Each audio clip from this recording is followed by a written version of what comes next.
Vine aquí por una mejor estabilidad para ayudar a mi familia y bueno, volvería a Venezuela cuando el gobierno de Maduro caiga porque...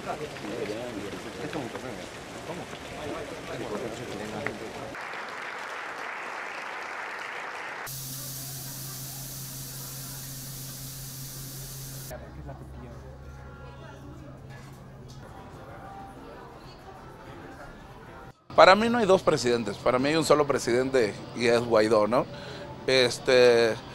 Pero nada, con la esperanza como la tienen todos los venezolanos.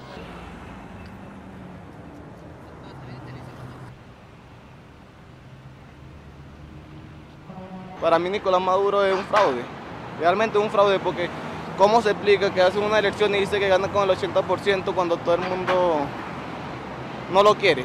Todo el mundo vota contra él.